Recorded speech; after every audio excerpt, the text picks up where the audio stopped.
Hey everyone, happy Wednesday hump day and welcome to another episode of Day in the Life of Vintage Classic Specialist. So let's jump right in, see what happened around here today. So as you could probably guess, Rafa continued working on the Barndoor, and if you haven't guessed yet, he loves this bus. He's having so much fun. And who wouldn't? That having been said, all these buses, super beautiful, super fun to work on, but the earlier, the better, as far as we're concerned. So it doesn't get much earlier than this 54, a couple years, few years. Anyway, so today he kind of continued on wiring, and he ran the wires for the semaphores and for the dome lights. So got those all pulled through their respective places. Not much really to see there. And then he went ahead and he pulled the semaphores out and kind of went through them, cleaned them, lubricated them, got them working smooth, all that stuff. Sometimes they don't work all that great, but they just need a little TLC to get them working good. And of course, he cleaned them all up and made them look amazing. So touched up the paint on them some, stuff like that. And then likewise, the wiper motor and assembly, I don't know if he put it back in yet or not. I think he did. Yeah, it's in there. Sorry, I don't have a light with me. But yeah, you can kind of see that glossy black thing there that looks amazing.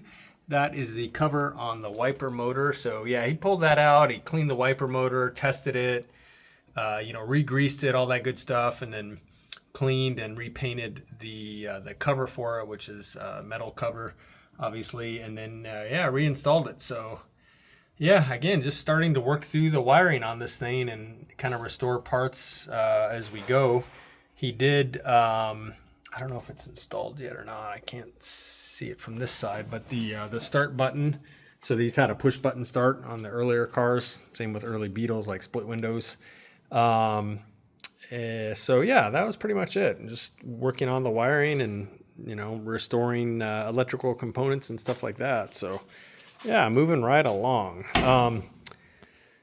As you can see, we moved the Devil bus into a position more favorable to taking it for a test drive.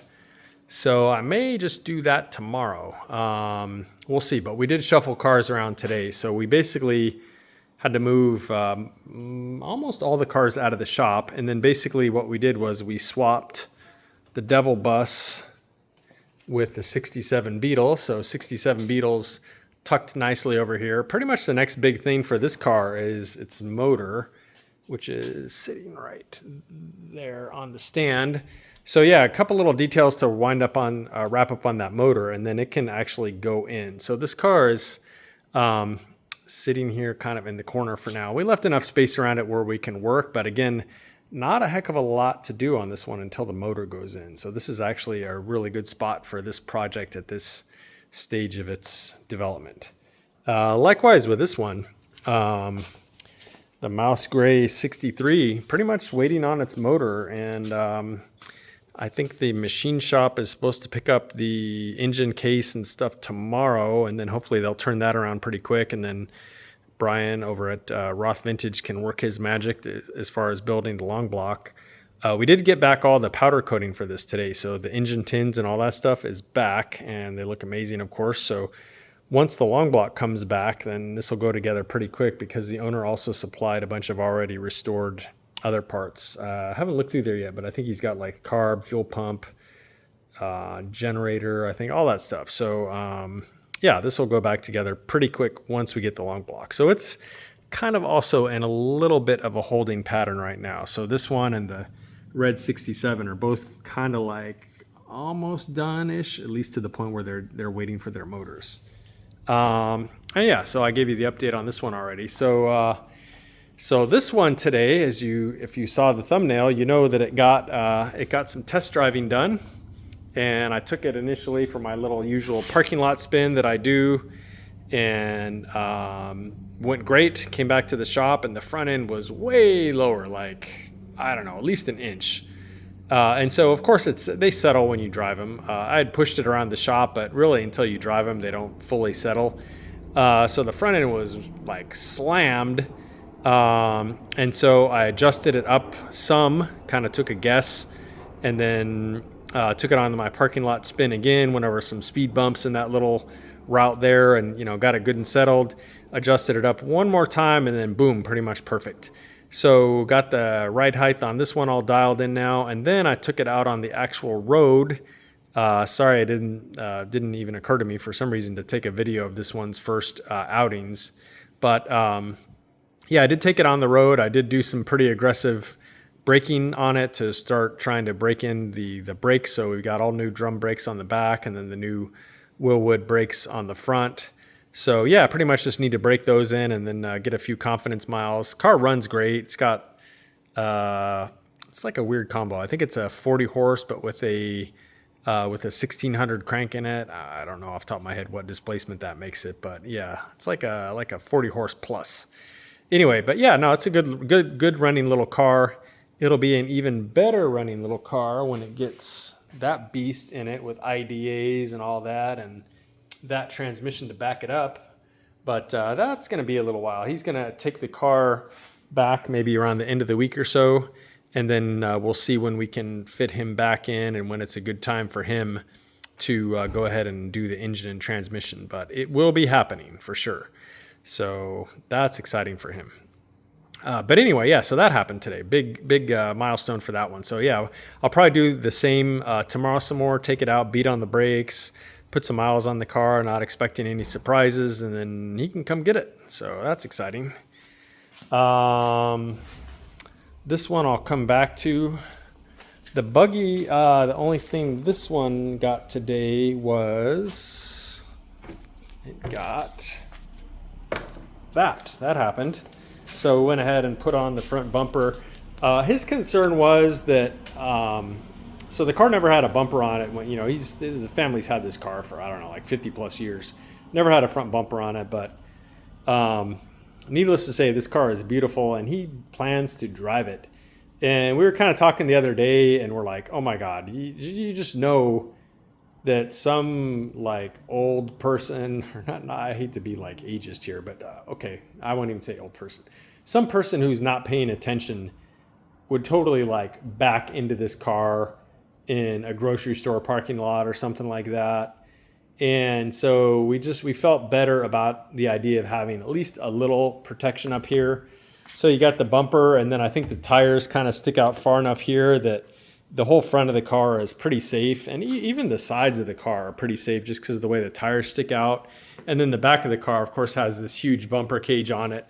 So, as far as like little parking lot mishaps, yeah, putting the front bumper on, I think it was kind of a no-brainer. And they look good. It's a good-looking Buggy bumper. It's kind of the standard one made by Manx, stainless steel and stuff. So yeah, pretty much removed the sway bar, which wasn't really doing anything on a car this light anyway.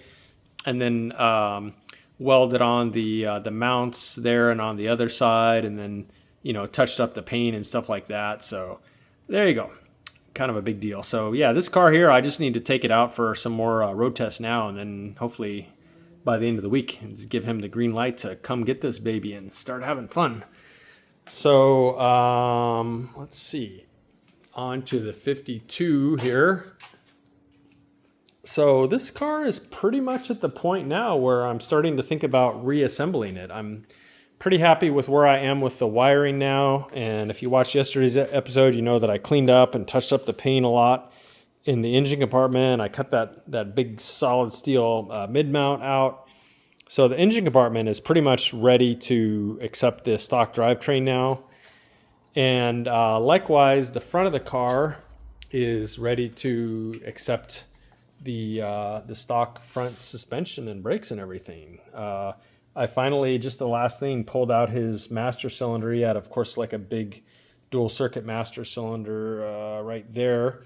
And so it'll be, of course, going back to the stock single circuit one that's appropriate for the stock brakes for these cars.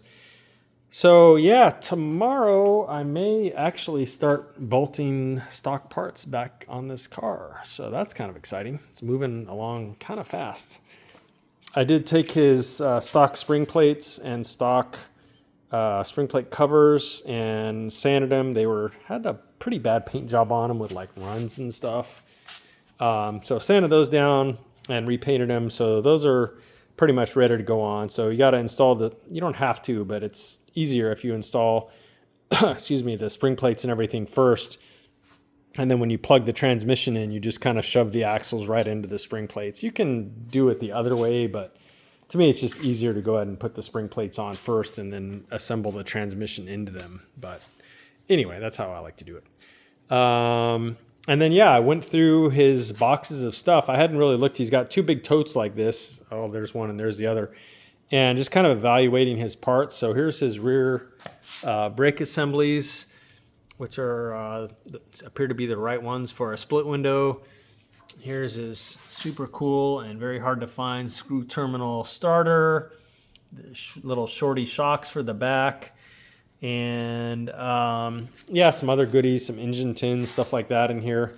I found his stock e-brake cables for the drum brakes. They're right there. So yeah, I have most everything. His motor mounts are fine. So there's the cradle mount there, and there's the nose cone mount, and the other part of it right there. So yeah, I think this thing is actually ready to start going back together. So that's kind of exciting and fun. And to all the haters who hate the fact that we're going back to stock with this car, you are welcome to buy a stock one and bring it in, and we'll lower it and put a big motor in it for you if that's what you want. But this guy is wanting to go in the other direction. So don't hate, just love these cars. They're awesome. What's not to love? Stock or hot rodded, they're freaking fun and amazing either way. So there you go, haters. Don't hate, be nice. So yeah, that's it for today, guys. Pretty busy day in the shop. We're getting a lot done on a bunch of cars. And so with that, we will see you again tomorrow. Thanks for watching. Bye.